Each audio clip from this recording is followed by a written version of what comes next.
A space truss, by definition, is a three-dimensional truss built from tetrahedral elements. Pag sinasabi natin tetrahedral elements, yung parang ganito yung itsura niya, no?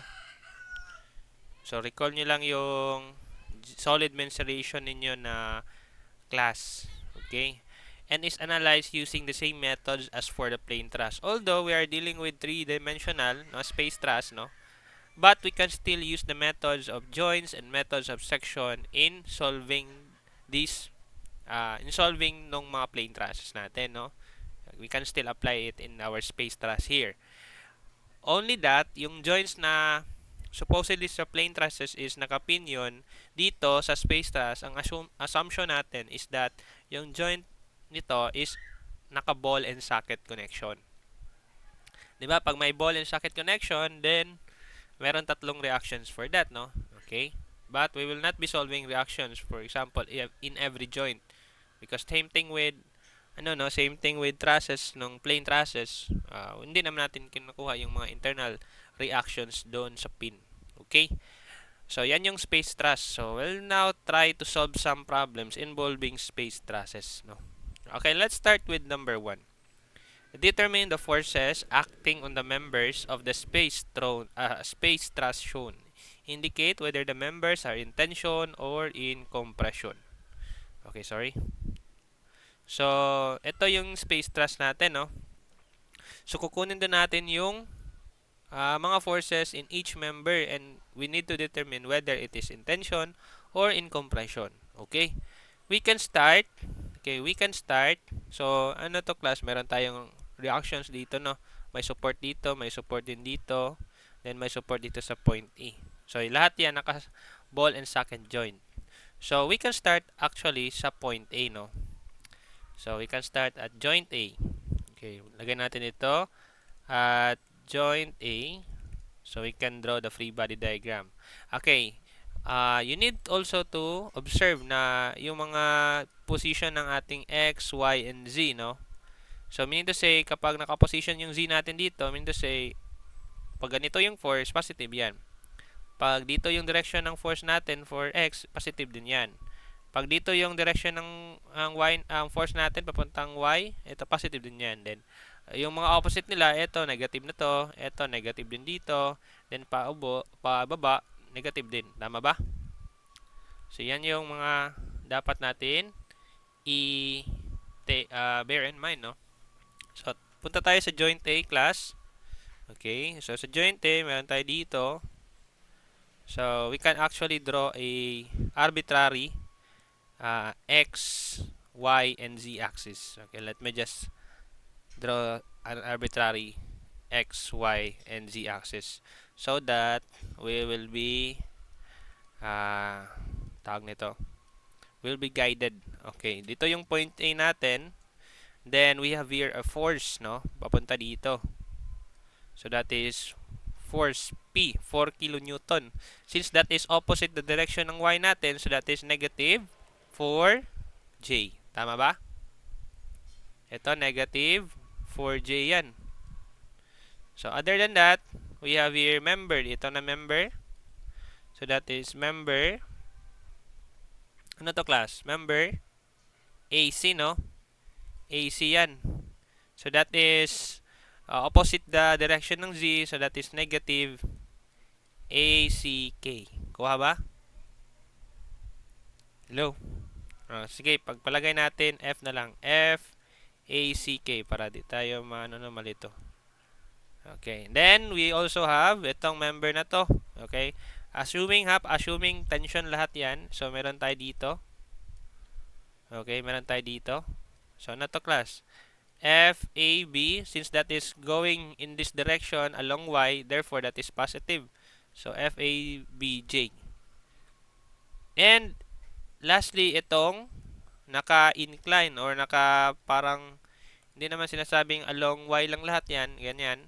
Okay, meron siyang direction along Z, X, and Y. So, di ba? Pag ganyan, we need to, okay, meron tayong ganito, yun, parang ganito yan, no? So, we will be converting itong FAE in the form of FA AE, sorry. And then, yung position vector niya from A to E, and then yung scalar ng position vector natin from A to E.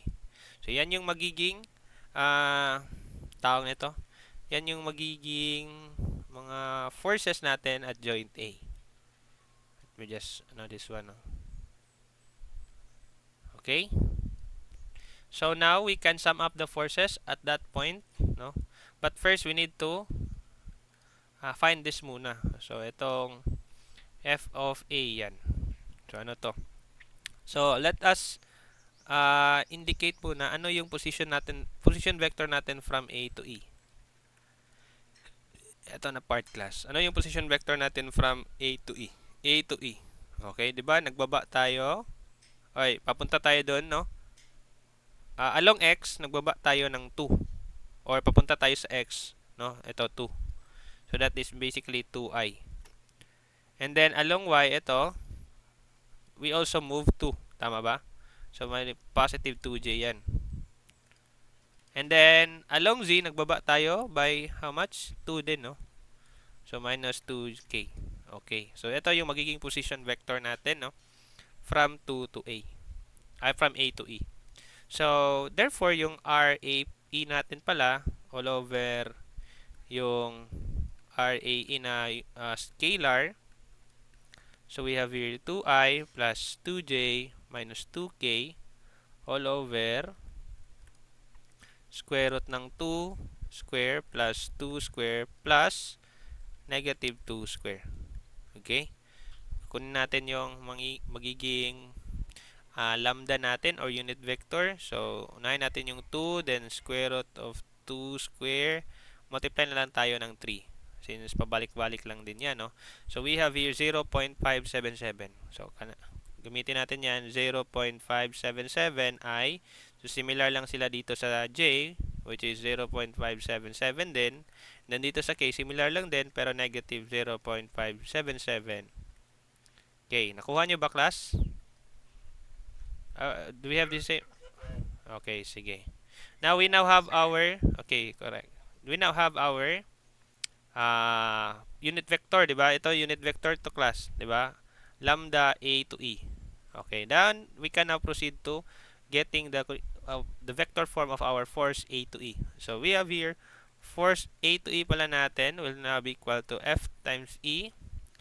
Okay, multiply natin yan by 0.577 for I. Then plus FAE pa rin. Then 0.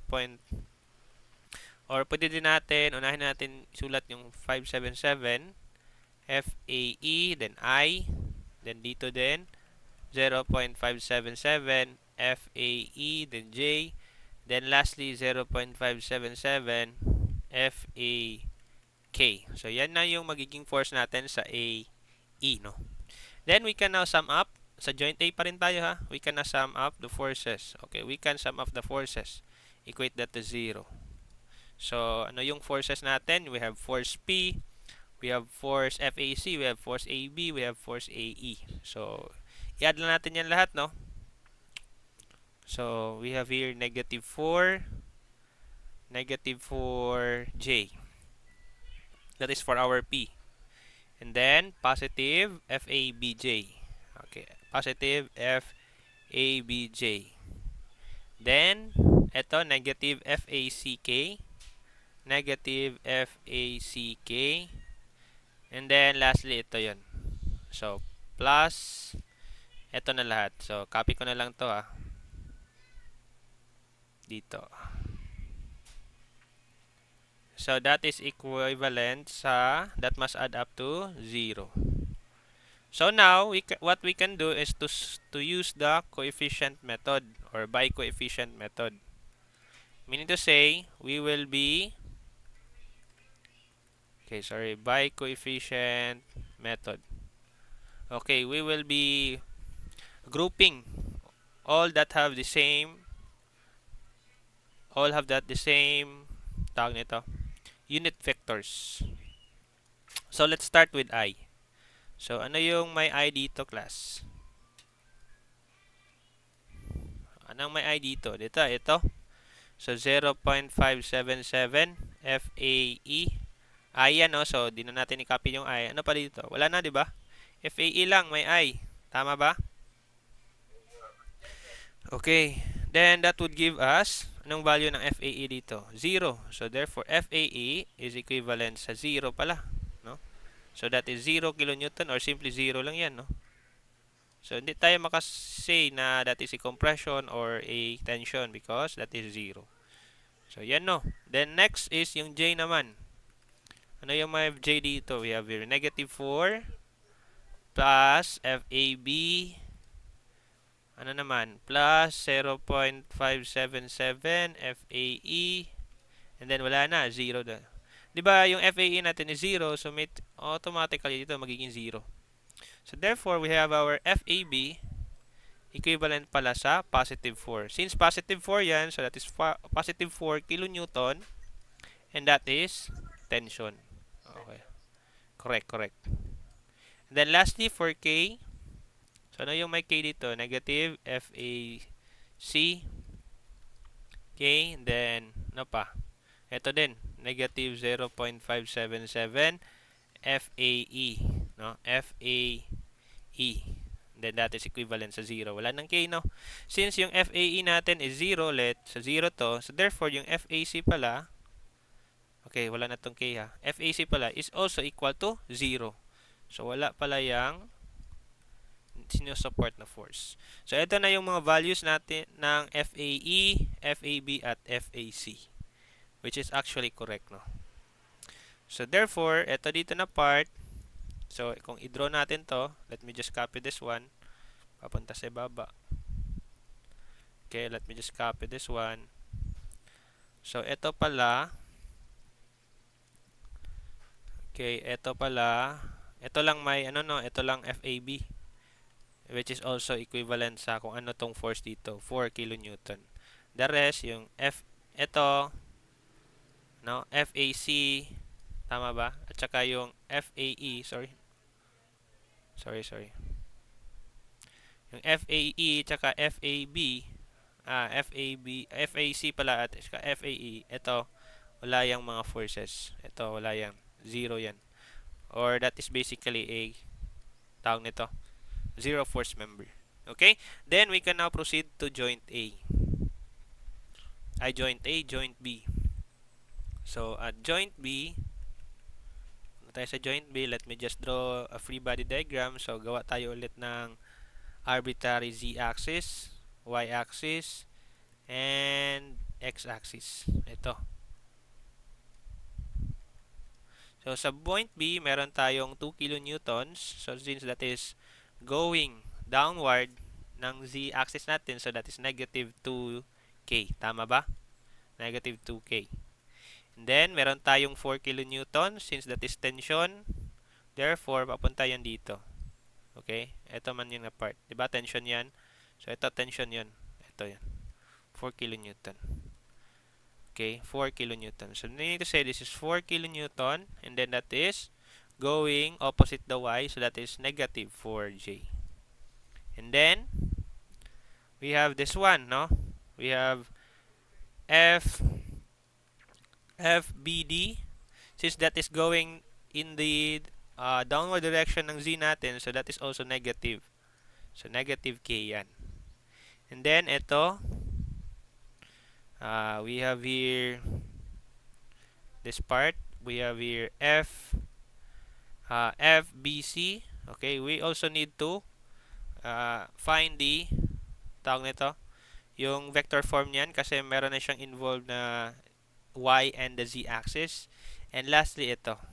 So, we have now, in this manner, meron tayong ganito. So, we have here FBE. So, we also need to find the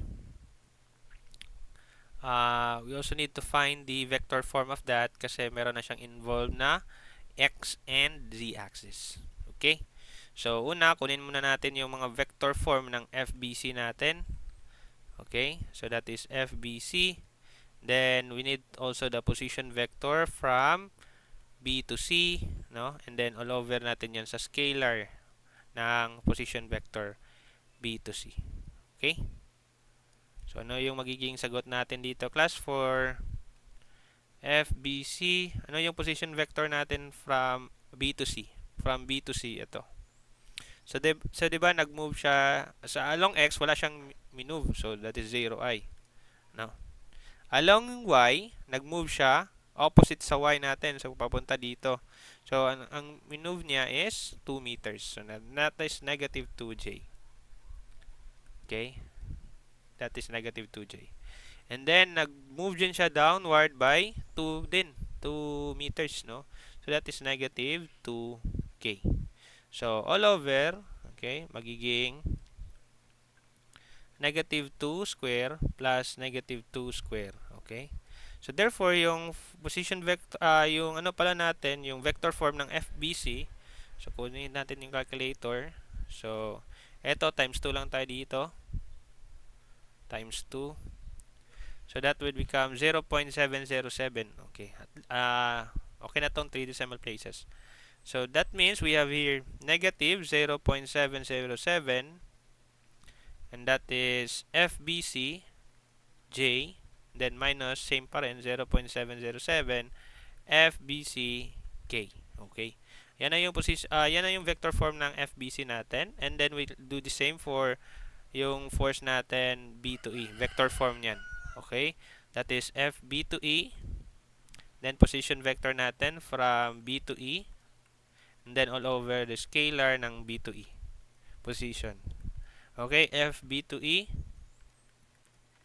So ano yung magiging from B to E, ano yung position vector natin? So, along X lang siya nag-move and along Z.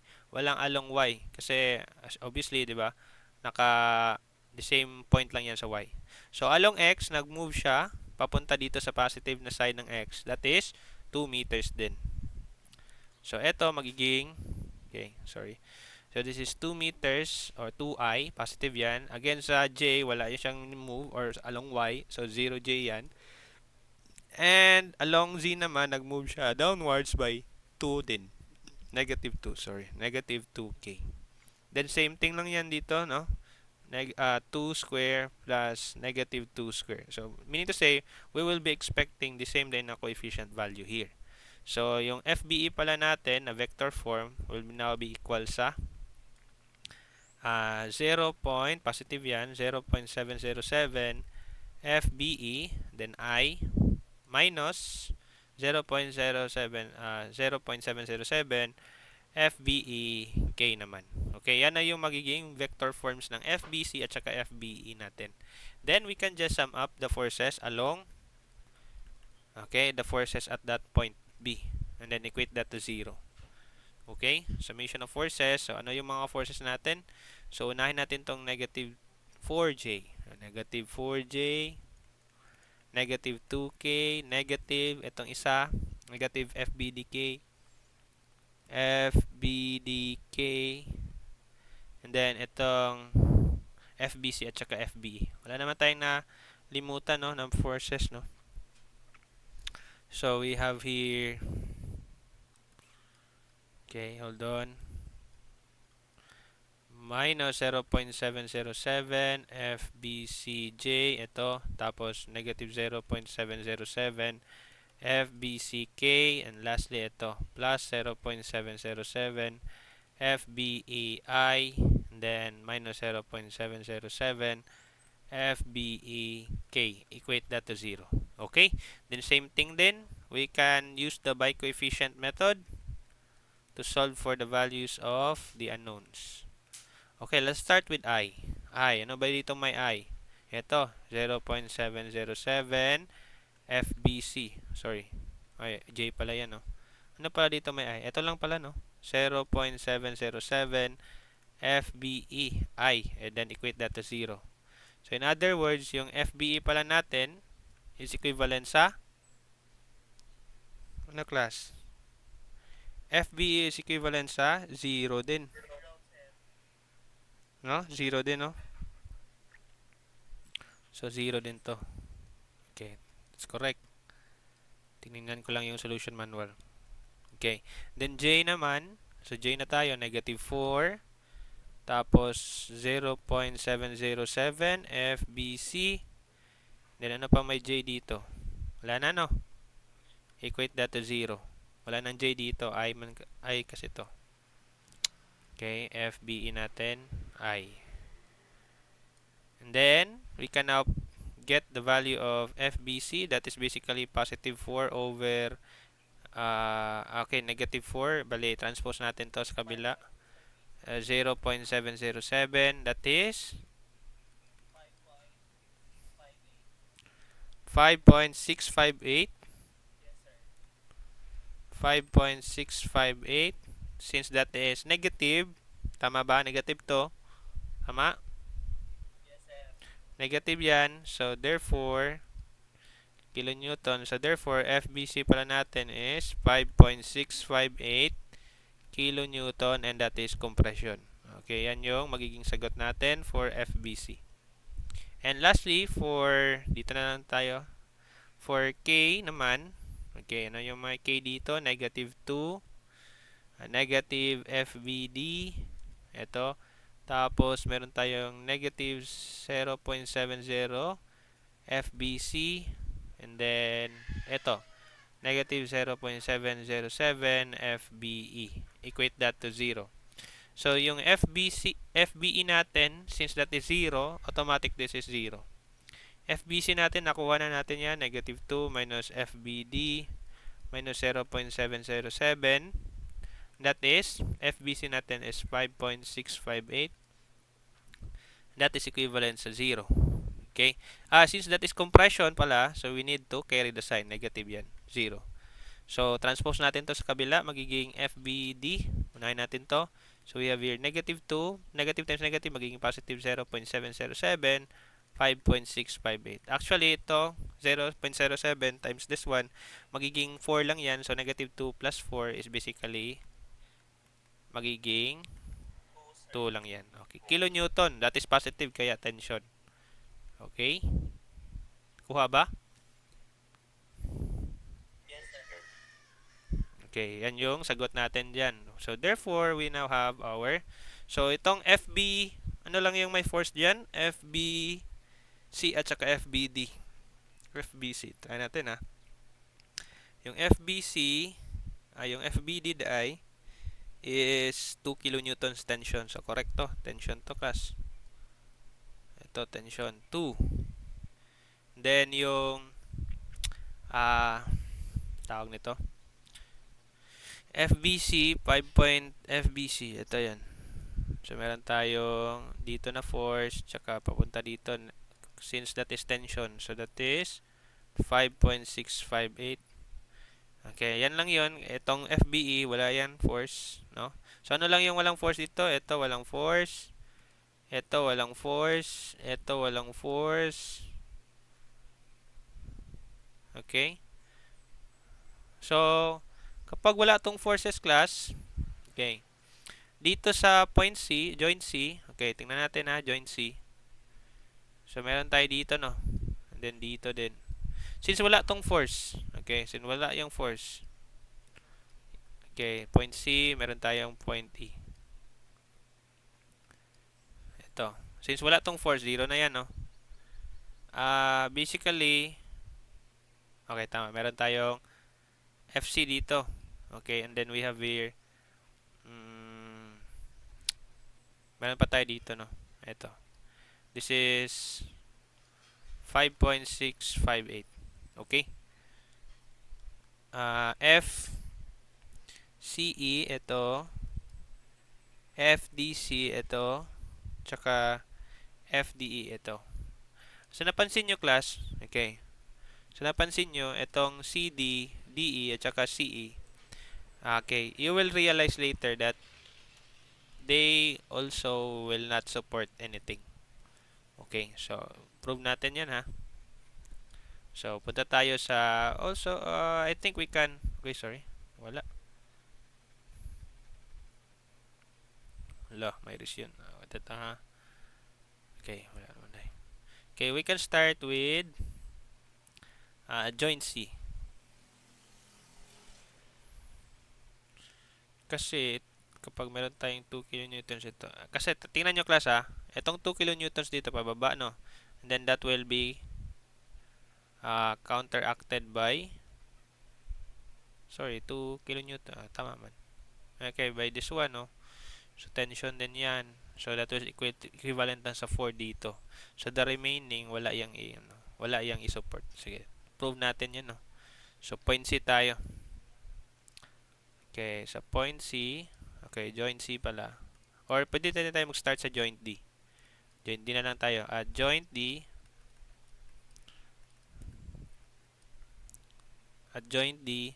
we have here 2 kilonewtons pataas, then FDC, FDE, no? Para makuha natin yung, so that is 2 kilonewtons pataas, so that is positive K. Then we have here FDC, tama ba? FDC, tsaka FDE. So, FDE.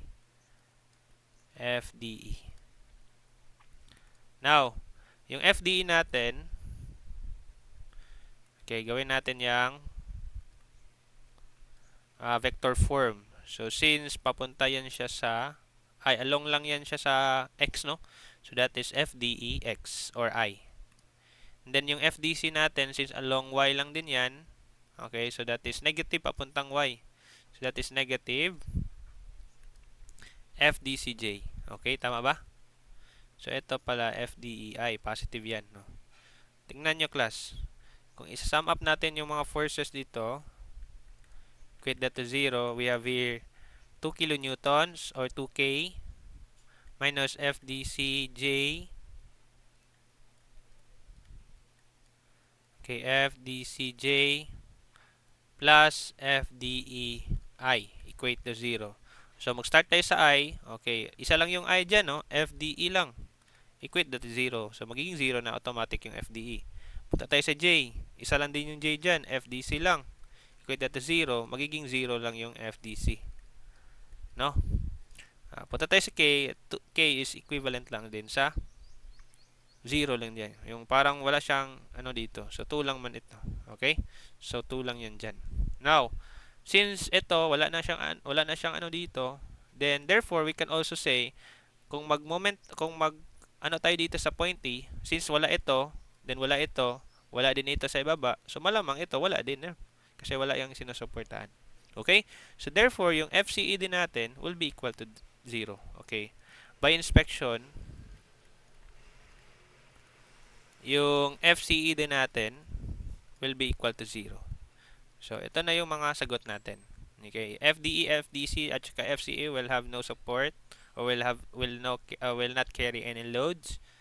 Etong FBC lang, FBD at saka yung isa dito. Ano ganun yung isa? I think dalawa lang. Wait sa. Meron 'yun. Ito, 4 kilonewtons. Okay, yan lang yung may mga value. FAB, okay? FBC at saka yung FBD. Okay? The rest 0 yan lahat. Kuha ba, class?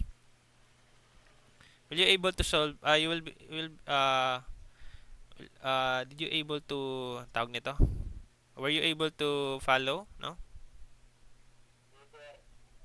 Okay, sige. Proceed tayo sa number 2. Bukas we will start na discussing dry friction, ha.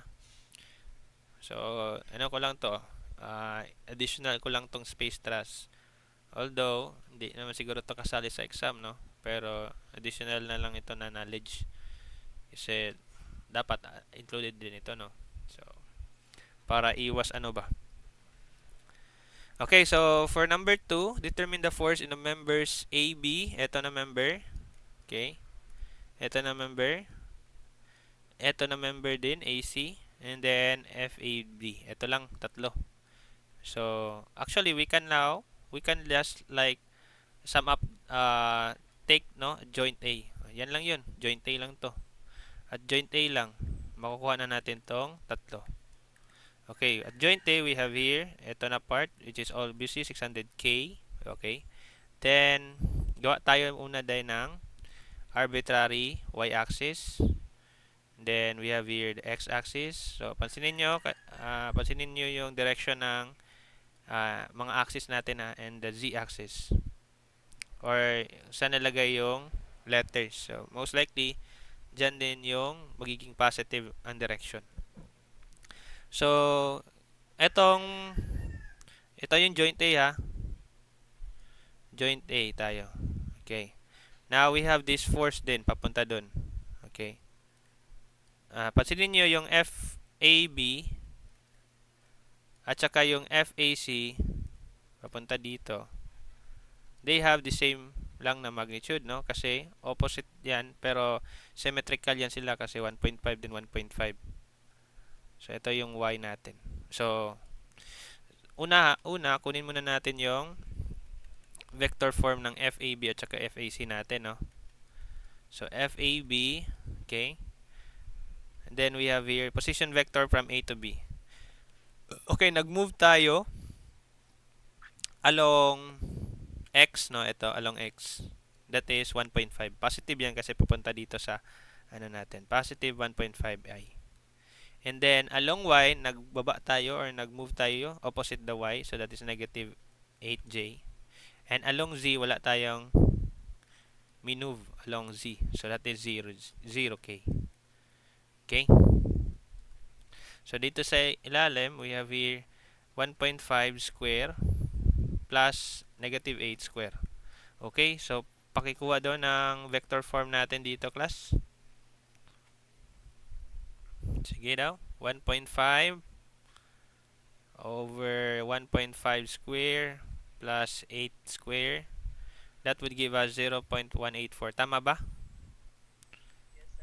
Okay, 184 FAB. Okay, FAB I. And then, negative 8 naman.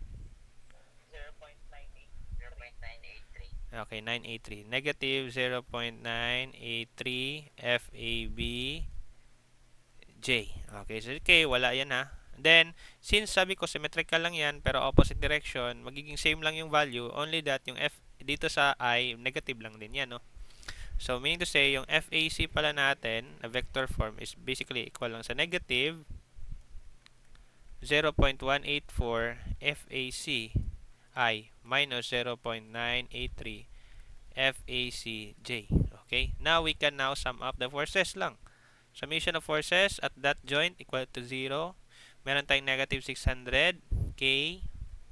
Itong una, yung force natin. Then we have here, okay, meron pa pala tayong nakaligtaan. Itong FAD. No, papunta dito sa itaas. Yan, FAD. FAD. Gawin natin yan na vector form din. Okay, sa FAD, so we have here FAD, and then ano yung position vector natin from A to D? Okay, nag-move tayo. Along X, wala. Along Y, negative 8. Along Z, positive 2. So, this one, 0i minus 8j plus 2k. Tama ba? Negative 8, tapos 2, positive, then 0 sa X. Okay, so that's correct, no? Then we have here square root of negative 8 square plus 2 square. Okay, kindly give me the value of our vector form and FAD, everyone. Dito. 0. Sa I or sa J? J, 0.970.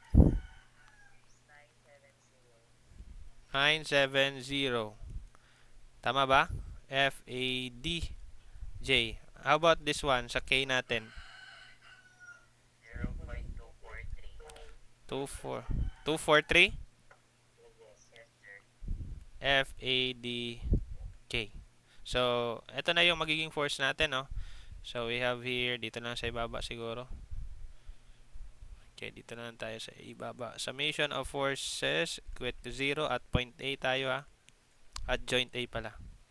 So, copy lang natin to, negative 600 K plus, so, ito yun, copy natin tong dalawa. Okay, dito natin lagay yan. Unahin natin to. So, this is for FAB. Then, ito din. This is for FAC. And then, lastly, ito. This is for uh, FAD. Okay, then equate that to 0. Okay, same thing kanina. We can now proceed with by coefficient method. Okay, let's start with I. Okay, ano yung may I? 0.184 FAB. Ano pa? Negative 0.184 FAC. Tama ba? Wala na, no? So, equate that to 0. So, this is basically our first equation. For J naman, we have here negative 0.983 FAB. Then, 0.983 din FAC. And then, 0.97 FAD. So, 0 din. So, this is our second equation. And for the third equation, for K naman, we have here negative 600. Okay. And then, plus, ito lang, 0.243 FAD. Okay, equate that to 0. So, una natin makuha dito is yung force FAD. So, yung FAD natin is equivalent sa, sige, pakikuha please. So, transpose natin yung 600 sa kabila, magiging positive 600. Divide it by 0.243. So, we get, okay, 2469.14 na lang. 2469.136 na lang. Okay? So, that is positive, no? So, ano to? Pound to class, no? Pound. Check natin na pound yan, no? So, pound, then therefore, that is tension. Yan yung FAD natin. How about naman yung FAB at saka FAC? Since we now have the value of FAD, so, kunin lang natin yung equations number 1 and 2. So, itong FAD, ito na part dito class. So, this is negative 0.97 times 2469, no? 0.136. Anong value nito? Times natin to 0.97. We get 2395, no? 2395 na lang. So, transpose natin yan sa kabila, magiging positive 2395. So, we now have our two equations, two unknowns. So, proceed lang tayo sa calculator. Okay, then calc, ito, mode equation 5. Then, two unknowns, two equation. Unahin natin to, 0.184. FAB yan Then, we have here 0.184 din. That is for FAC. Then, 0 yung C natin dyan. Then, for this one, negative 0.983. Then, we have is negative 0.983 din ulit. Then, for C natin, magiging positive yung 2395. 2395. Plus equal, makukuha natin yung value ng FAB at saka FAC natin, which is equivalent sa 1218. Negative yan lahat, meaning to say, so yung FAB natin at saka FAC, nakuha natin na that they should be equal. Tama ba? Sorry, FAB at saka FAC pala. So that is negative, ano yung value? 1218.21. So that is negative, so therefore 1218 pala, 0.21 pound, then that is compression. So yan yung magiging values natin for FAB and FAC. Parehas lang sila. Okay? So isali na natin yan sa pagbox. Okay? So dapat parehas talaga sila kasi nakita nyo naman dito. So based on our diagram, so they will also support the same amount of force, no? Yung AB tsaka AC. Kuha ba, class?